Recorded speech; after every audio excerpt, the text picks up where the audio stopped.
I'm panicking. First day mo, pinamali ka nila?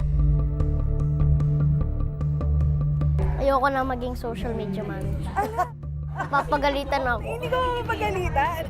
Itong trabaho ko ngayon na binigay nyo, kung tutusin, ayoko nito. Well, alam ko maraming nag-hate sa akin. Nadinig ko na. Kaya po sa lahat ng nanonood dito, yung mga nambabash, wag na po sana kayo mambash. Morning, Dabarkaz! So, andito na po ako ngayon sa Broadway. Sobrang maaga po ako ngayon kasi nga, first day ko magtatrabaho as yung digital sa Itbulaga, yung mga nagpo-post sa Facebook, sa YouTube, sa Instagram, yung mga pang social media. At ayan po, kakadating ko lang talaga. Marami akong dala, marami akong baong juice, tapos bag na ayun. Tapos ito na po ako sa Broadway. Magiging ako na si Ate Therese, si Ate Tantan, si Ate Jana, Ate Krian. Kuya, excited na ako. Tapos mamaya po magpupunta ako office. Yan si Little Mayor, si Ate Nikki. Hello. Ayan. So mamaya excited ako. Bye.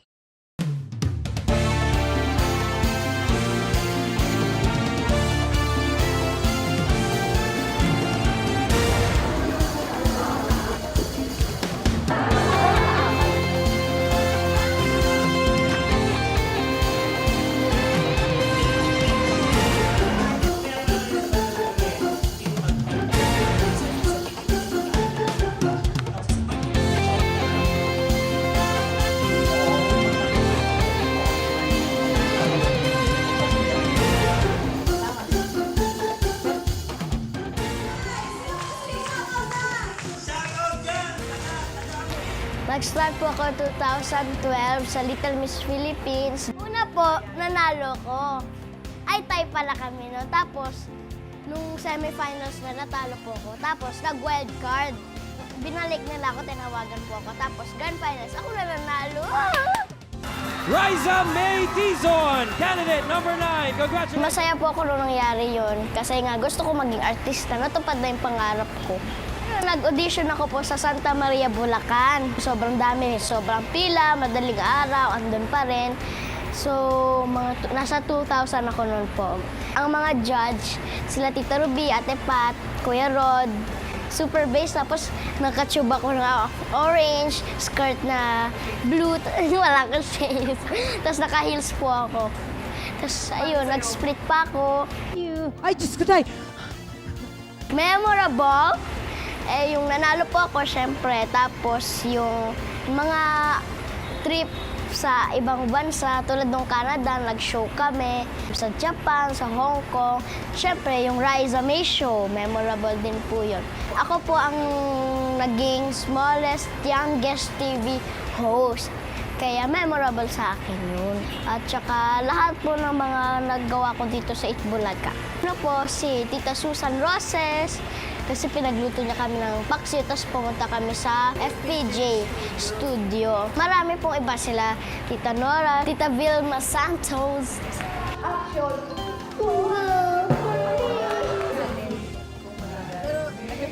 Nagpe-Facebook pala. Okay.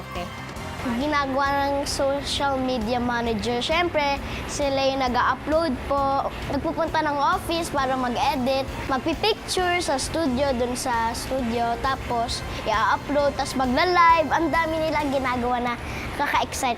Very millennial. So, ito po yung mga unang ginagawa ng social media manager. Si Ate Therese, ganito, kakain siya dito. Tapos, meron siyang egg pie. Kumakain ka na. Breakfast. Siyempre, wala siya energy. Wala po talaga. Magtatrabaho na ako.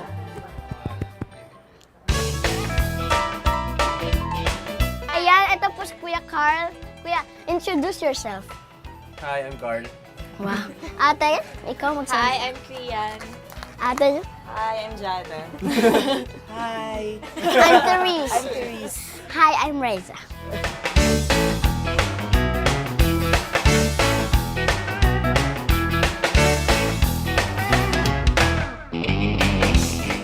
Ayan, naka-live stream na yan po. Nagsisimula na yan. May ako.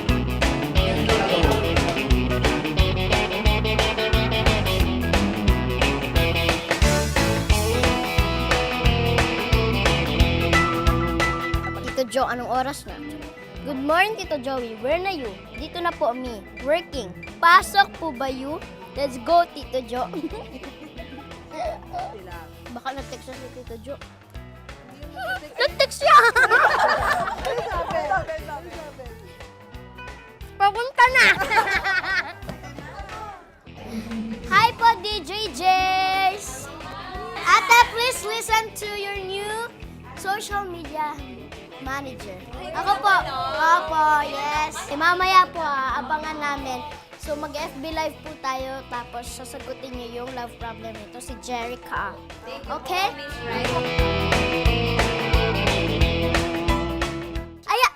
Ayan, asan na yung cellphone? Yan na, IG story, Miss P. Mag-boomerang ka po. Boomerang po to. Ready, get, set, go.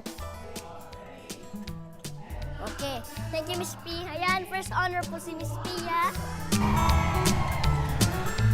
Yan, ayan na po yung finished product. So, ipopost po natin. Tapos, magche-check tayo ng mga nangyari sa social media. Yan, kung ilan na yung likes. So, ayan. Tanungin mo Excited. siya kung may promo. Tapos kung anong premyo.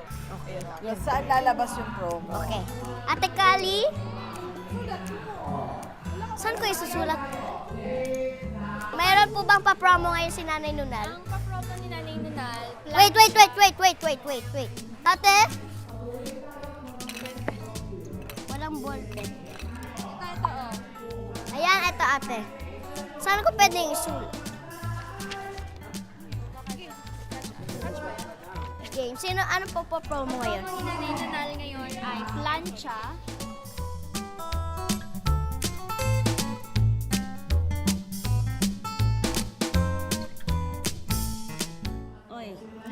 Akong first honor. Tita, sinabi nila talaga.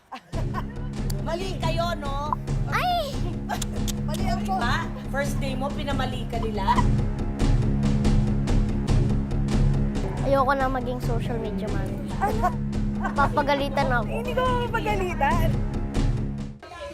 Ayan, sorry po sa akin first IG story kasi eto naman po pala ang first honor. Ito po talaga yung real Actually, first hindi na honor. po ako first honor kasi Hall of Famer na daw Yes, ako. opo.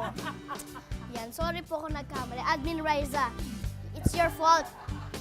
Kasi kanina po nag-IG story ako ng first honor si Ate P. Sabi po kasi ng mga social media manager talaga, siya daw yung first honor, i-IG story ko daw. Tapos pinagalitan niya kami nung nakita niya na si Ate P yung sinabi namin first honor. Wala kaming nakitang Tita Ruby kanina po, kaya si Ate P talaga, dapat ako talaga yung first honor. Ako po talaga yung first honor kasi ako yung ngayon yung trabaho, kaya dapat maaga. Ayan, kaya ako yung first honor, Tita Ruby. Bago mag-post, dapat check muna natin lahat kung okay na ba or tama ba yung gagawin natin bago natin ilagay sa social medias. Mali naman pala po, kaya ayun ang natutunan ko ngayon talaga. Hi, Ma'am Jen! Ano po, admin, social media manager. Ayan, si Ma'am Jen, Ate Jen. Ano tawag mo sa akin? O sabihin mo sa, gusto ko makita yung paano yung turuan mo yung mga bashers na dapat, wala namang dapat binabash eh. Happy lang, no? Opo. Kausapin mo sila yung mga Okay po, Ate Jen. Ito daw ang first project. So sabi po ni Ma'am Jen, yung boss po namin dito, ay turuan ko daw po yung mga dabber cats natin o yung mga tao na huwag namang bash. Ako. Kaya po sa lahat ng nanonood dito, yung mga nambabash, huwag na po sana kayo mambash. Sana peace na po tayong lahat. At ano po, enjoy nyo lang po yung life. Tapos, love lang palagi. Happy lang palagi. Huwag na po kayong mang-hate kasi hindi yan good sa health natin. Kaya, good vibes lang. Walang bad vibes. Okay? Okay, bashers? Ayan, malapit na po magsimula yung Eat Bulaga Team Abroad. Get ready dahil ito na 11:53 na. Kaya i-on na po natin ang live stream. Kaya pumunta na tayo doon. At let's go. Let's go.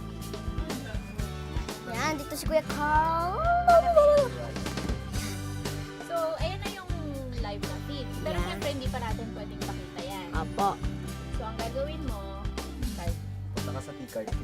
Take card 2. yan. Yan, naka-live stream! Yeah. Naka-start na po ang ating live stream. So yan, mamaya mapapanood na tayo mga team abroad. Abangan natin si ang aking kapartner. Bye, Kuya. Thank you very much. Bye, Ate Kuya. Malapit na mag-eat vlog ka. You're here! Admin. Ano? Admin! Really? Ito po ang partner ko. Tito Joe, ayan, mag-hello ka po sa... Pamangkin ba kita? Si Tito Joe. Okay, magandang umaga po sa inyo. Kami po ang admin. Opo, siya po. Ako po, Min. Ito, ad lang. 1978 kasi, may school bukol kami. Si Mr. Tubiera, kaibigan namin, part siya ng Channel 13 nata. Host ako ng Discorama. Tapos, nung isasara na yung show, sabi nung producers, bahala ka na. Bahala ka na sa show. Tinawagan ko yung mga dating barkada sa school bukol. Si Tito, Big and Bal, Soto Brothers, tinawagan ko. Hindi na pwede si Bal dahil nag-opisina. Ang pwede lang si Tito at si Big. Sabi ko, halika. Marami nag-offer. 3 yung nag-offer sa amin eh. Actually, sabay-sabay. Sabi kasi namin, tawagan namin yung 3 nag-offer ng noon time show sa amin. Sabi namin, pumunta kayo sa parking lot ng Intercon 5:30 yata, o 5 o'clock o 5:30. Tapos, sabi namin 3, sabay-sabay. Hindi, basta kung sino yung dumating sa oras, yun ang tatanggapin natin. Nauna si Mr. T, on time. So, siya napili namin. Yan ang storya lang nung in a nutshell. Hindi naman ako kasali sa mga writers, pero pinagahan kami ng title. Ako nung Eat Bulaga. Ako naka-chamba. Eat, lunch, Bulaga, surprise. So, surprise at noon. Surprise at lunch. Yun lang ang story lang. Ayun. Tapos, and the rest is history. Yun.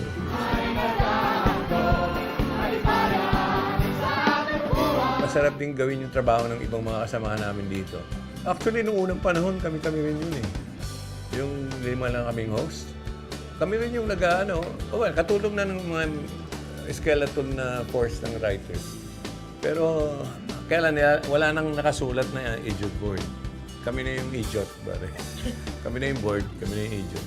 Okay naman yung social media, kaya lang, lahat ng tao naging tanghalan yan eh. Naging stage na lahat nagmarunong na. Lahat naging artista at lahat naging horado. Isang malaking pa-contest yan eh. Sila artista. Nung contest nila, sila rin yung judge. At nakikialam pa sa iba. Di ba? Yung mga problema. So, wala kang magagawa. Itong trabaho ko ngayon na binigay nyo, kung tutusin, ayoko nito. Kaya lang, enjoy ako doon sa yung nagko-comedy, nagka-caption, naglalagay ng komedya doon sa mga larawan na pinapakita. Okay na yun. Ay, magbo-boss Madam Tito Joe, ikaw lang muna. Magbo-boss Madam Shea. Hindi, wala ako sa susunod na lang ako. Sa One for All. Hindi, matatapos naman tayo, Tito Joe. Bago pa mag-One for All. Nga pala, boss, madam, comedy. Tapos pwede mo din, Okay, mga. yung is excited, hindi din excited. Puro excited, di ba? Wala pang commercial, Tito Joe. Hindi ko alam yan. Wala pang commercial pa. Okay. Kanina po, nag-live stream na kami. Hirap? Opo. Tapos mga 9 a.m. po. Wow! Yes! 9 a.m. talaga po. Naunahan mo ba sila? Naunahan, first honor po ako ngayon. Ay, grabe yung mga host, ha? Pangalawang araw na to, ha? So, excited ka naman para sa idodocument mo pa buong live. Yes, super excited po ako. Kasi hindi lang po sa live ako magdo-document. Hello, good day. Ako po si Joey De Leon, ang inyong social media media manager for today.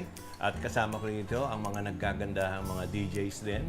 Na alam niyo naman, first love ko yung pagdi-DJ. Yung DJ ay De Leon Joey. Ang ibig sabihin ko. Ayan, natawa. Ayan, si Rocky, natawa. Ayan, si Malaya. Ayan.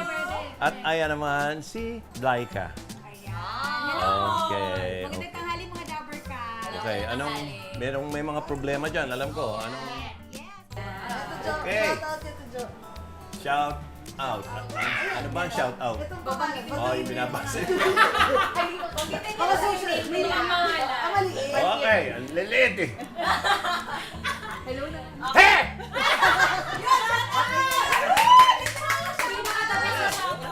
Dapat yung shoutout. Ayan mga Dabber Cats, tumutok na kayo sa inyong mga telebisyon dahil magbabalik na ang Eat Bulaga!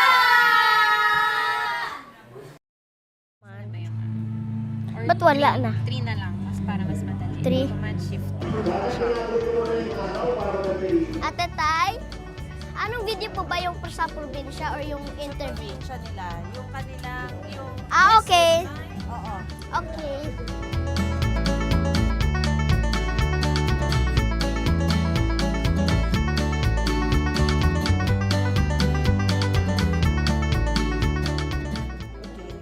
Come.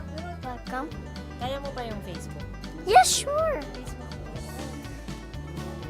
No naman, Kuya Rod, hindi ako PA. Hindi niya. Papapost mo siya dito. Stop. Ipapapost si Tito Ron Stop. sa social media. Anong gagawin dito, Ate Tay? Post mo sa Facebook natin. Hindi. Ay, ba't Kailangan pa daw niya ng Bawal yan. Facebook. Oo, ganyan ganun Bawal talaga. yan. Ano yan, Uy. magpapaalam sila sa Facebook. Oo. Kailangan mo ganyan. Linda, Linda. I'm not... Eh, Kuha tayong picture sa barangay yung hype kang bata. at yung logo na lang.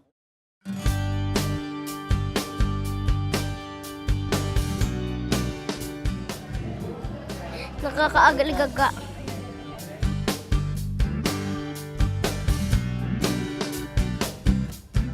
All caps mo na lang. Ano lang po yun? Space yung lugar. Ano, kamusta ka na? Bakit nakapaka na? Kamusta ka na? Wala pa, hindi pa tapos. Ano? Kamusta na? Wala ka pa sa office. Ano na? Sige, sagot ka. Kamusta na? Okay naman po, nacha-challenge ako. That's what I like. Wow. Ano nakaka-challenge? Yung kanina, yung kay Cam sa Miss Millennium. Kaya mo na. Kain ka? Hindi, kukuha lang ako brownies po.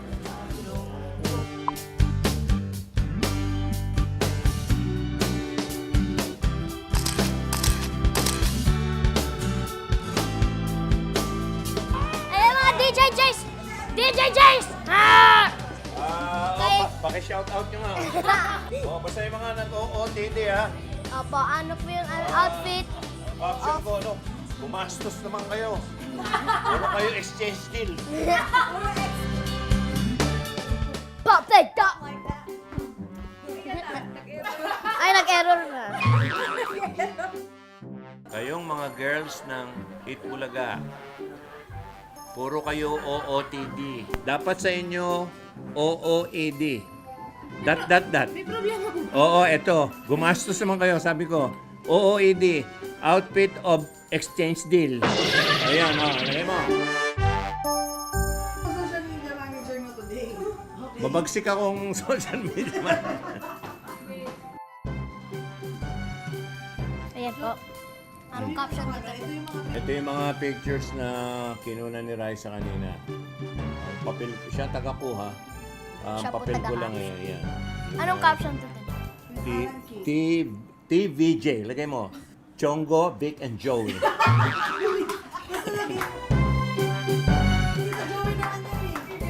Sabi ni Paolo. Lagay mo. Sabi ni Paolo, ha? Ay, yan. Sinabi lang talaga ni Paolo. TVJ. Chongo, Vic, and Joey. Nadinig ko na. Hindi na kailangan mag-buzzer. Kami na rin ang buzzer sa sarili namin. Let's go! Ayos mo yung camera. Magpunta tayo sa office. Okay. Bye po. Yeah.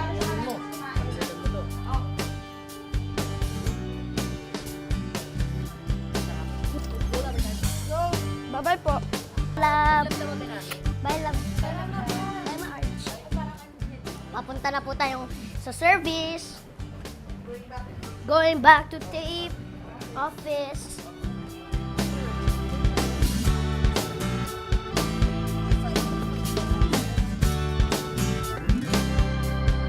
Ayan po, ang driver po sa tape. Ito si Kuya Arthur. Punta na po kami sa office. Kuya Arthur, ilang taon ka na po sa Bulaga? 20 plus na siguro. Ay, ang tagal na.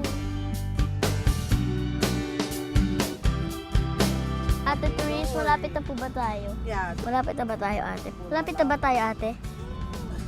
Malapit na tayo, ate. Sabi tayo kumain.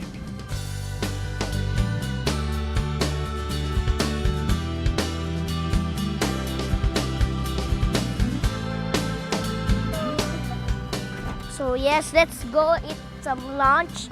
Let's go, guys. Woo!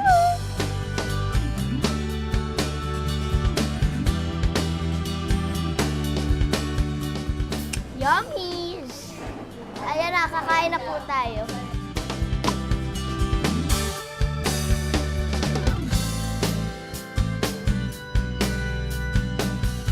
So tapos na po kaming kumain ng lunch at merienda.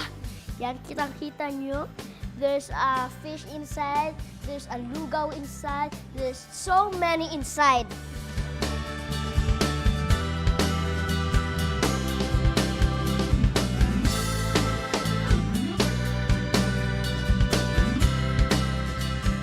Ay! Ang ganda! Go, go. Drug. Yan.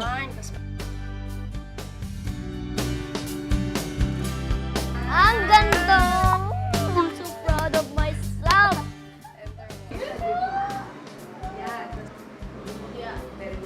Yeah, publish. Ayan na, nakapost na siya sa ano, Thank you, Ate Abe, for teaching me how to Photoshop. edit. After mag-lunch, mag-e-edit ko, diba? Saan tayo mag-e-edit? So yung mga episode kanina, edit nila, upload nila sa YouTube. So tuturuan ka ni Ate Jana kung paano mag-edit.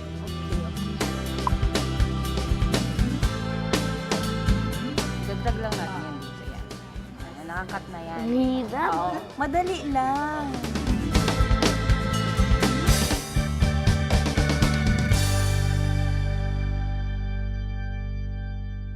Hi mga Dabber Cats! So, andito po ulit kami ngayon sa tape office. Kasama ko po talaga yung mga totoong social media managers. Ayan, so tapos na po nila ako interviewin at ako naman po ang mag-i-interview sa kanila. So, anong pinakamahirap na part sa pagiging social media producer? Mahirap maging social media producer in a way na yung magpo-produce ka ng content. Yung katulad na sabi natin, Greg. Yung parang consistent ka na magpo-post kasi kailangan mo, lalo na, kailangan mo makisabay sa trend, kailangan mo makisabay sa kung anong uso, sa mga millennial, di ba? What makes this job fulfilling? Interacting with a lot of people, different kinds of people. Yung makikita mo yung tao na masaya sila, lalo na pag sa barangay, yung pag nakikita mo yung faces nila na uy, nandito kayo, gano'n. Masayang-masaya sila na wini-welcome ka sa barangay nila. Kaligayahan ng tao kung paano namin ma-deliver yung show, paano namin sila mapapasaya sa tuwing nanonood sila. Fulfilling yung job namin kasi parang kaming extension ng Itbulaga. Hindi lang tuwing tanghalian yung Itbulaga. So parang lagi kami nandito para sa mga tao. Pagka nasa ibang bansa ka, tapos na ano mo sila na, kunyari, ala, sa Itbulaga ka, yung parang naaalala nila yung pinanggalingan nila pag naririnig nila yung Itbulaga. Kapag nakaka-create ka ng something from scratch, kunyari, nag-shoot kami, tapos hindi mo alam kung anong gagawin mo dun sa material na nakuha mo, tapos parang sa process na nakabuo ka, nagkaroon ka ng final output, ayun, nakaka-fulfill kasi kaya mo palang mag-create ng ganitong klaseng videos, ganitong klaseng content, gano'n. Ano pong pakiramdam na parte ka ng longest running noontime show sa Philippines? Masaya kasi dati pinapanood ko lang din siya nung maliit pa ako. Kasama ko yung tatay ko tapos, ayun, hindi ko akalain na magiging part ako ng Itbulaga. Amazing. Kasi pinapanood ko lang siya sa TV nung maliit pa ako eh. Tapos, Malit. tapos hindi ko ina-expect na makaka-work ko pala yung si Liza May Dizon, ganun. Ma-witness ko siyang lumaki. May na-witness ka ba, ate? You work with legends every day, on cam and off cam.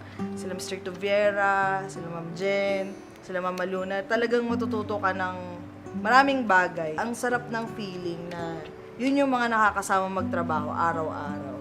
Ang pakiramdam na maging part ng longest running noontime show ay very hindi mo feel na part ka ng isang legend or parang institusyon kasi sobrang humble ng mga tao, parang hindi naman nila pinaparamdam na mataas sila or gano'n. So parang masaya, tsaka parang family, parang gano'n. Pag nawi-witness mo yung moment na nagbabago yung buhay nila, yun yung nakakaiyak siya. Kasi syempre parang, naging part ka, nakita mo na, yan, kunyari si Carl, di ba? Yung life mo! Diba? Kasi nakita mo nagbago yung buhay ng mga tao. Ikaw, si Baste, si Alden, si Min. Nakikita mo yung milestone sa buhay ninyo. Parang akala nyo lang wala lang sa amin yun, pero proud kami inside. Thankful kasi kasama ako sa parang tagapagbigay ng pag-asa sa mga tao. Yung umiyak.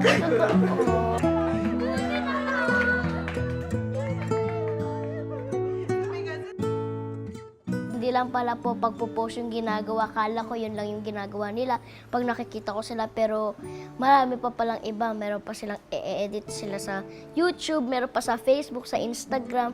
Hindi lang pala yung picture, post. Can click this link. Yan, tapos yun, Magme-message ka sa winner ng pa-promo. Tapos, tatanungin mo kung may promo.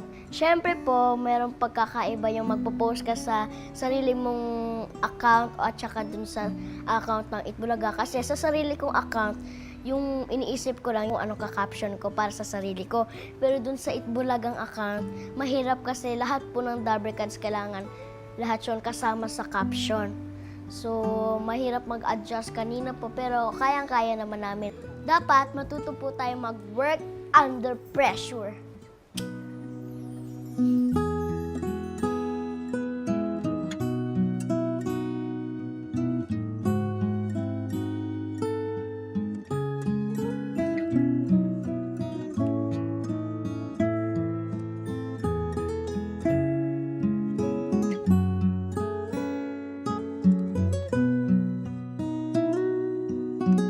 Liza May Dizon, Dabricad since 2012. Ito po si Joey De Leon, EB Dabarcad since 1979.